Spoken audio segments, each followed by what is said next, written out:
Hey, what's up, everybody? Welcome to Let's Talk About It with Pastor E. I'm the host, Pastor Eric Brown. Like, share, subscribe. Tell your friends, hey, Pastor E is on. So today I'm continuing on with what we've been talking about for the last several weeks, how we go from struggles to solutions and from trauma to triumphs. But today I got two special guests with me. One being Apostle Andrew Huckman. He's actually from Ghana. And also Apostle Steve Paintsil, and he's also from Ghana. And how are you guys doing today, gentlemen? Doing good. We're doing excellent. Excellent. So I want to ask you guys first, as we get ready to get started into this, as you guys being my first time in this new setting, I haven't had too many guests. I think we only had one guest on the show. But today I got two. And the main thing when I bring people on is more about giving people wisdom and instructions of how to overcome. So we'll share some things and we'll talk about it. And then I just don't want to leave them there. In one of my earlier episodes, I said, what makes Pastor E qualified to help some people? And one reason is because I am a pastor. So I felt like that's the reason that helps me to help you. And with both of them being apostles, we understand that, hey, you guys are definitely qualified to share some strategies and input to help change somebody's life for the better. Because on this podcast, that's what we're doing. We know people want better. We know people have real life issues, and we just want to help. But before we go there, I would like for you guys to tell us a little bit about Ghana and your past. Ghana is a place where religion is very highly esteemed. Saying that, meaning that I think that if I'm not, I stand to be corrected, but I think Christianity holds about 70%. And so it's a land of Christians. Ghana has been a place. I went to St. Augustine's College in Ghana. That was in the 80s. Yeah, I went to St. Augustine's College in Ghana. Yeah. And from there, I left and I went to London. And I did a bit of education there. Then I left London. I came to the United States and still continue with my university education.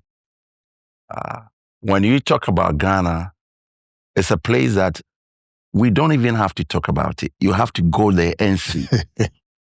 Because most of the times when we meet people and then they talk about Ghana, they said, oh, Africa and this.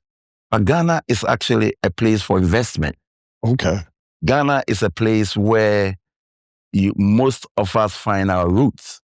Because when we go back to the ancient days, they had where the slaveries and all those things, they have the camps and they have the castles. So everybody goes there to see where they actually came from. So Ghana has been a place for visit. If you want to really see where you came from or where history started, I think that's the best place to go. Okay. Thank you. You got anything to add? Yeah, I think I just add some few to what my brother just said. Ghana is a good place for tourism. Very hospitable people, very lovely, very kind, and very positive people.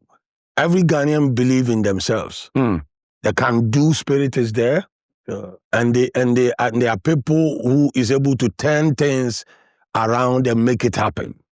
From zero to hero, that is the story of Ghanaians. They have built legacies, they have built, impact is everywhere. It's a very good place to be. I love to come from Ghana. I wouldn't love to be coming from any other country in the world than to be born in Ghana. I'm a proud Ghanaian. It's a people who are very faithful. Yeah. And as Apostle said, about 73% are religious people. They believe in God. They are very respectful. We have a rich heritage, rich history. Ghana is an old colonial country, and since independence, being the first country in Africa to attain independence. So Ghana has been a light of Africa for years. I will say remain the beacon of hope in Africa. Yes. And faith is something that is on ordinary Ghanaian. Even those who do not even go to church, they believe that there is God. Yes. They believe in something. Ghanaians are notoriously religious. Ghanaians are intrinsically religious.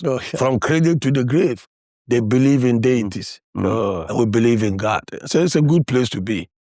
It's funny because so growing up over here in the States, you know, when they talk about Africa, you know, we think in this rural area, we gonna see zebras walking around. You know, everybody's not dressed. They don't wear the clothing and all of that. And then to see, because what I've noticed from wherever anybody who comes from Africa, there's a certain aura of like that they carry. I always wondered if it was because the stigmatism that people would think over here in the United States would think about people from there. So I didn't know if that was something why you guys carry, because almost everybody from the youth, I mean, when they come over for college and you meet them and all that, there's something about them before they even open their mouth that you know that there's a. So you said from zero to hero. I'm actually gonna get a shirt made that said that. I'm stealing that. I'm letting you know right now. Zero to hero. But I like that because I was wondering if you guys thought maybe is that because of the stigmatism? Like, is that like, and I don't want to say it's pride, but there may be a sense of excellence because of what people think or would think, like we're less than. So what do you guys think about that? So let me put something here. You see, when you are born into a rich family, you don't have to struggle to be rich. Because even the Bible says that a good man leaveth inheritance for his children's children.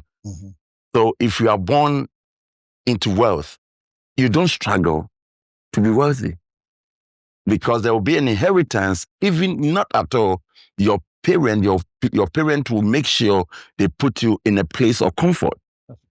But let's take the other side of the coin. If you are not born into that, and you see your other colleagues born into that, it gives you the tendency, the ability, the tenacity for you to go and get it. It's like a race. If you are running a race and the baton is passed on to you right away, you definitely have to push a little bit to win. But let's assume if your baton was left outside the stadium, you have to go search for it, pick it up, come onto the tracks and run. By the time you get there, your colleagues have gone. So in order for you to get to them, you have to double your steps. So Africans, more especially Ghanaians, when they travel, they have that belief in God that God has selected or elected me to go find whatever he placed in me to take care of my family. So basically, Ghanaians are very family oriented. And everything that we do not to ourselves, to help the family. So when we are born in the United States, if you don't go to work, if you fire from work, you can get unemployment. In Ghana, when you fire from work, where are you going to get unemployment from? Therefore, when you are working, you do all your best to maintain your job. So when we get to that point, it is two things that it teaches us: humility and respect. Because it's only thing that will elevate you. The Bible says, the humble shall be lifted. So that is why Ghanaians, when they travel, we have from zero to hero mentality. like that. Thank you. Do you have anything to add? Yeah, we have a deficit to take care of. See, I always tell people, see that on the account sheet where we have balance brought forward, most of Africans, most of Ghanaians, we have debt brought forward. So we always ahead of us a deficit to take care of. And that does not leave us lazy. That's why Ghanaians are very hardworking, very innovative, very creative, very can-do, very believing in themselves, very respectful, but very bold and firm. Because we are coming from far. We are coming from far. You see, I can say, for example, myself, I remember I grew around 17 years, and I've never seen the dad who gave birth to me. At age 18, I was struggling and surviving in Togo, another country, as a young man, trying to survive and come and pay my tuition, my fees. That's how I struggled to even have education for myself. So such a person is hardcore, very prepared and strong. That's why when I came to the Lord, I was able to move faster because I had to survive. I'm a survivor. Yeah, a survivor. It's funny because that's what so I'm to the point where, and we have to learn it over here, but I tell them that people are entitled. We have this sense of entitlement. So when we figure it out, as men, I say we're like 40 years old. So now we have from 40 to like 65 to really whatever, like to leave an inheritance for our children's children. We way behind. Even for me, I'm in the club, I'm doing all chasing chicks, doing all that. But by the time all of a sudden it's 40, I'm 40. And I just benefited because I did have multiple businesses going on, even though they weren't thriving yet, but I did have something to build on. But a lot of people amongst my peers at the time and all that, they don't, we think that's the life. So again, to see you guys come over and people see or whatever it is and the perception, because even like when you said, Apostle Huckman, about unemployment, like we don't have that. So for us, I mean, we have systems over here that if we fall, it still enables us to stay a little lower. Oh, I'm going to figure it out after. Oh, because I got unemployment for a year or two or whatever. But we're struggling just like you guys were struggling. There's no difference in that. The struggle, it's because how we're looked at over here is the same. We're like less than, especially as a Black man. So to hear certain things, even that situation with Charlie Kirk that happened, that was my thing. I'm not saying everything he was saying was wrong, but you can't tell me nothing because you don't know the fight.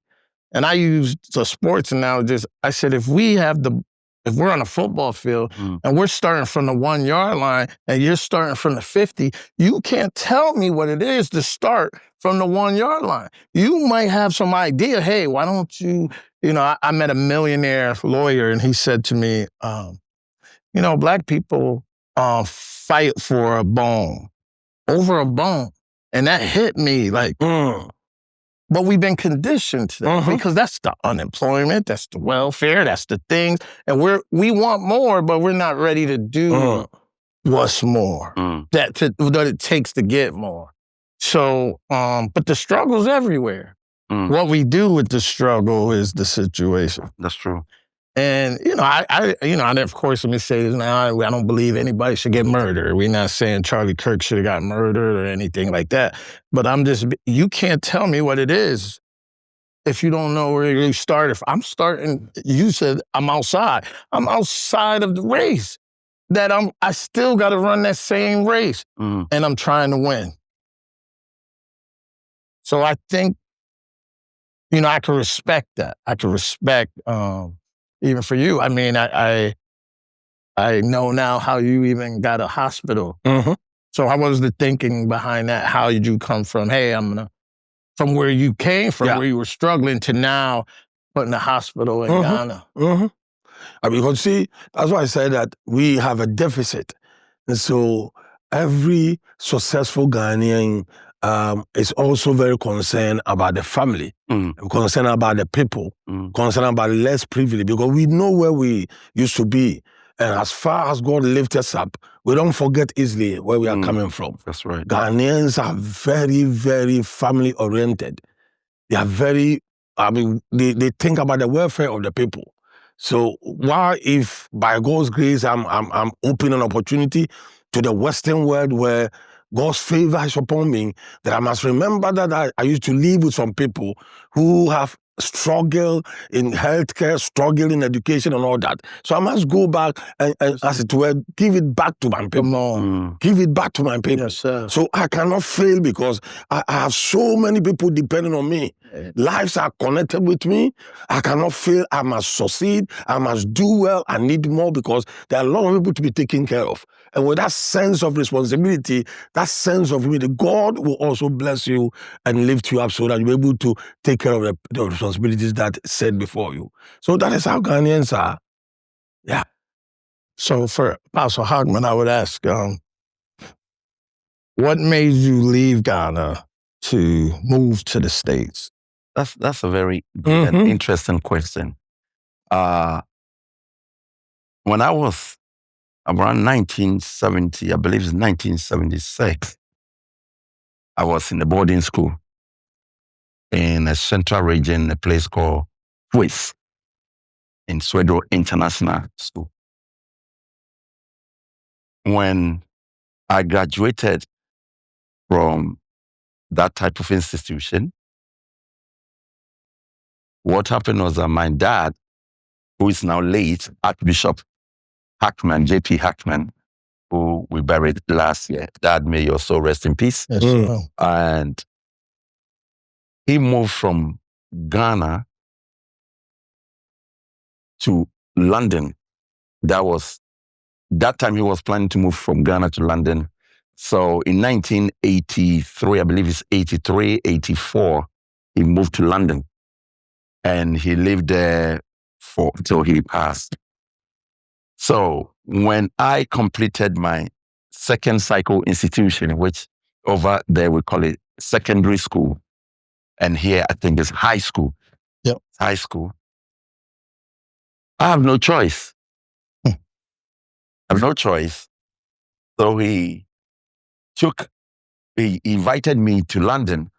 And when I went there, you know how you get to London, you're so excited because all of a sudden you can see milk everywhere. In the morning, I wake up, there's a red top, and then all this thing, eggs and all this at your door just to eat it for free. Yeah. You know, I was about to go to university, and then I went to my dad and I said, I don't think I'm going back. I have free milk, right? So he said, okay. So I decided to go to East London. I went to East London College. Okay. And I did my course there. After 7 years in London, I said, I need to travel a little bit. So my dad said, okay, then what do you have to do? That we have to find a way to go, which is a legal way to go. So he said, okay, where do you want to go? Because I have siblings who are ladies. So, you know, the ladies, they want to live in London. And then as a man, everybody was talking about United States. Everything is about America. Everything is America. When we were in school, everything was America. So he got me here to my uncle. And when I got here, well, he made sure he filed for me. And then they approved me. I came over here.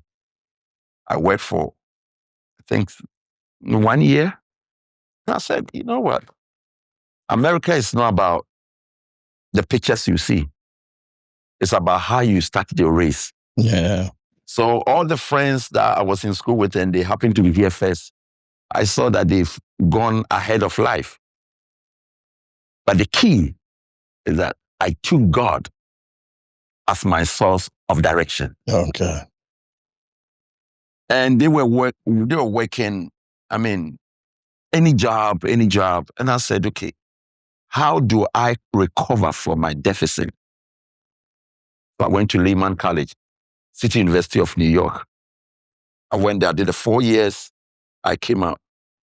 And God, because when you take God as your source of direction, the Bible says he directs your steps. Mm-hmm. And that is exactly what happened. So I came to America, number one, for ministry. Because I started ministry, if I remember clearly, when I was at the age of 7. My dad was late to church. Okay? And we all sitting down. And I saw people sitting down. My dad is late. And they're singing, we're singing. So I got up and I went into the pulpit and I sat on my dad's chair. And everything that he used to do, I imitated it. I was, So when he came, they said the church is closed. And he said, but who conducted the church? He said, in Ghana, they used to call me Dada. So Dada, because he named me after his father. Okay. So he called me Dada. All right. So like that. Mm-hmm. So that did it. Wow. And that was it at the age of 7. Wow. And then when I did, God used me to do that. It gave me hope for the future. Wow. Okay. Gave me the hope for the future. So I came to America, number one, for ministry. Because I believe that if you have a calling upon your life, wherever you go, the calling speaks on your behalf. Sure. So that is why I decided, looking at all these big people on the television every Sunday, and you see a big congregation, and they're preaching, say, oh my God, when I get there, I will be that. Yeah. But I learned that it's all step by step. Yeah, sure. Yeah. And you put yourself in the sense of humility, God will take you. God will exalt your hands. When he called me to ministry, I was like, first of all, nobody can believe I'm supposed to be. I don't look like one. I don't talk like a pastor. I don't know nothing. And so I said to God, all right, you want me to do it, I'll do it. But you got to make me this like big mega pastor, what you watch on TV. Yeah. And right there, right from the very beginning, he said, is it about how many members and all of that, or is it about the souls? Mm-hmm. Right from the beginning, I said, it's about the souls. Because it was never about, if I'm going to have 5,000 members or anything like that. We don't even call the members at our church members. We call them partners, because I'm like, we partner together so we could create the church. But I knew it wasn't about the members. I knew I wasn't about the people, how big of a church and all of that. It was always about the souls. It was more about me being accepted. Because, after a certain point, I already knew like I would be an afterthought. So and I'm not a pre-K or anything like that. But my mom was always in the church spiritual and stuff. But he's a PK. How did you get into ministry? Yeah, I like I said, I was struggling with family. Was raised up by a single parent, my late mom. May her soul rest in perfect peace. Yes, sir. And then I had to struggle to take care of my tuition, take care of my education, my secondary school. I had to go to Togo, travel, do a shoe shine boy, try to raise money, come and pay and all that. So I didn't have any father figure. So I was invited by a friend to a church. And when I went there and I saw the pastor, the way he was so caring, loving, and so, great man of God. I just said, I think I have a father figure now. So I loved the man, and even changed my name. I was called Stephen, and then the man was called Steve. So I changed the Stephen to Steve. And that's how I was in the church. And at age 17, I went to the church. At age 18, and on age 19, the Lord touched me. So I came to ministry at a very young age. At age 19, I was in ministry already. I was taken to a seminary. When I was done in the seminary, take me to a village, a remote village. And that's how God really prepared me. I had to fight with demons. I had to fight with witchcraft spirit. I had to fight. I had a personal snake bite encounter. Wow. Everybody thought in the town that the village that I was dead, but God stood by me and raised me up. And since then, He has showered His power over my life, and the impact is unimaginable. Wow. So God has been so good. Amen. So good. Yeah. See, that's one thing I'm afraid of. Snakes. I see a worm. I just stopped being afraid of worms. My father wanted to take me fishing. He had to put the worm on the hook for me. All that. I was like, I see a garden snake. I'm out.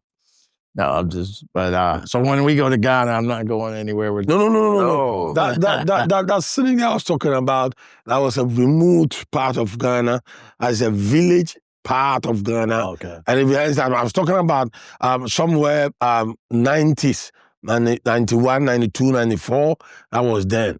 But with the cities and you hardly find some of them. You don't see them. Yeah. So one more question about Ghana. What makes Ghana different from like different other parts of Africa, like Zimbabwe or Libya or something like that? What is there like similar, or is it like completely different? So like here in the United States, there's things we do in New England that they don't do other places. You know, the South,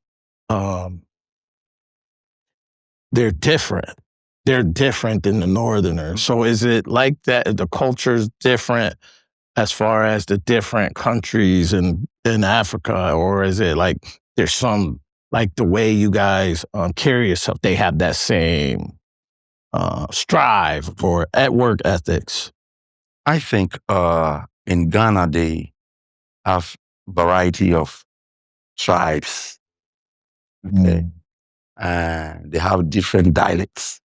So you might be coming from Ghana, but you wouldn't understand what I speak. Oh, okay. Unlike United States, where everywhere you go, they speak English. Mm-hmm. Yep. But Ghana, they have dialects. So you can be an Ashanti and somebody can be a Ga. Ashanti man will speak Ashanti, but the Ga person who doesn't understand Ashanti will not. You see? So I always term it as the Tower of Babel. Yep. You know, when they have to have different type of, but there is one thing that we can say about Ghanaians, irrespective of wherever or whatever your dialect is, we believe in one thing.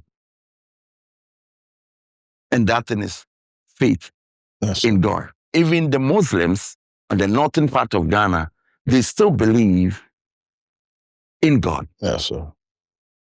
So there is no discrepancies on how this one worship and nana. So because they have one man who is a chief imam of Ghana. As a Sheikh Asari Butu. There's a chief imam.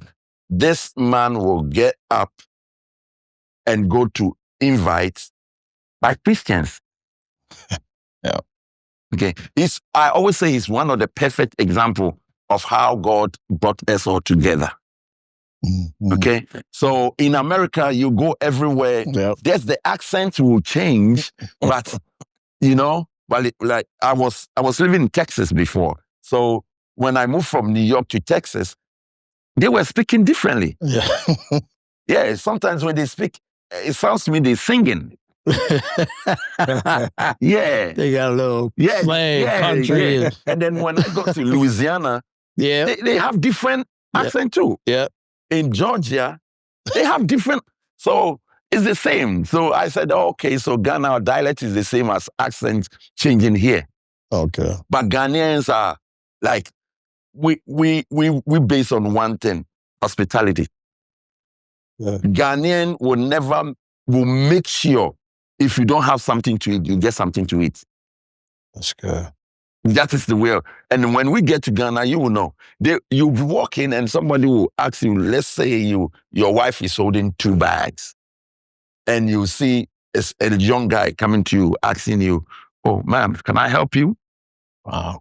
See, like when you get in the bus and you see an older person standing, the young one will get up. Irrespective of how hungry they are, we are brought up with that spirit of hospitality, and know that God watches over everything that you do. That is how Ghanaians will behave. That's good. And you could tell. So this is the problem. Well, I'm saying this. This is Pastor E saying. One of the problems in the United States is we're starting to lose that. So we're lost, like the grandmothers, the big mamas, and all of them who help instill that level of honor, humility, servanthood, and respect. I grew up, respect was given, automatic. Now, respect is earned. So this younger generation, like, listen, I don't respect you. I think it's good and bad, too, that, we got to the place, you guys see it, the police brutality, all of that. These younger kids are, when my generation came, the police come, we stop and we'll put our hands up. We're assuming a position already. This younger generation, like, I didn't do anything. So they rather die. They're fighting for this, to die for it, because they're like, I don't respect you. You have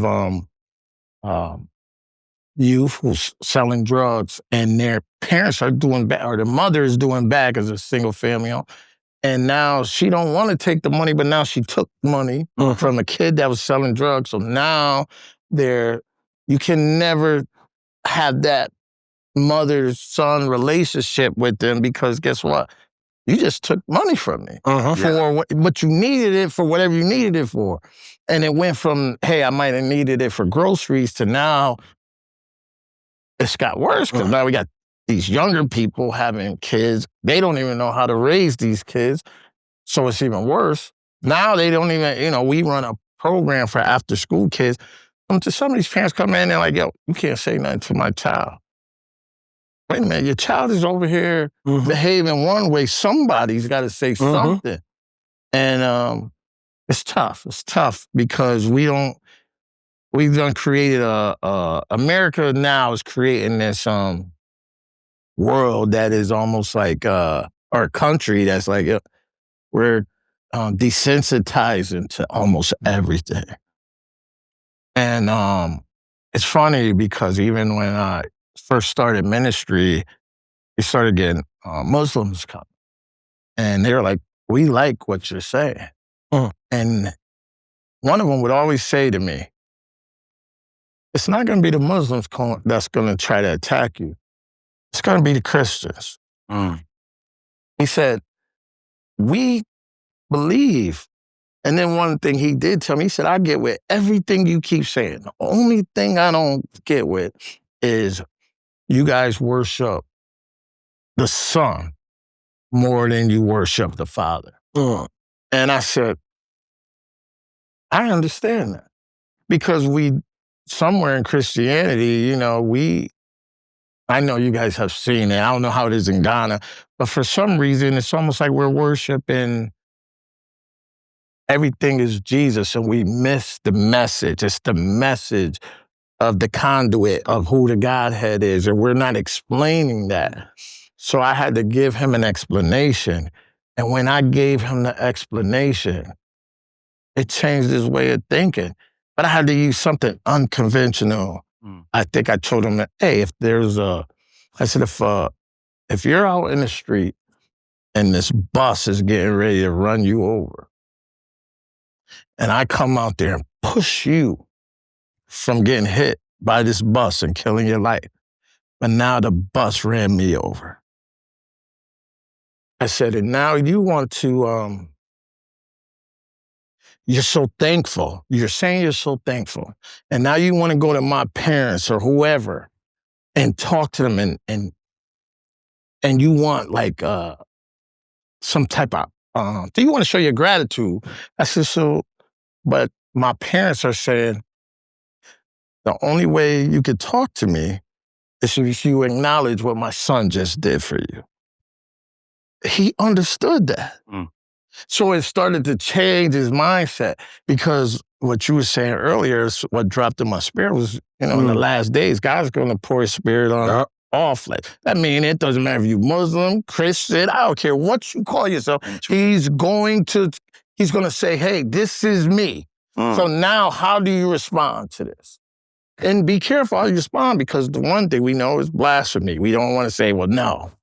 But when you were saying that, that's what came to my mindset.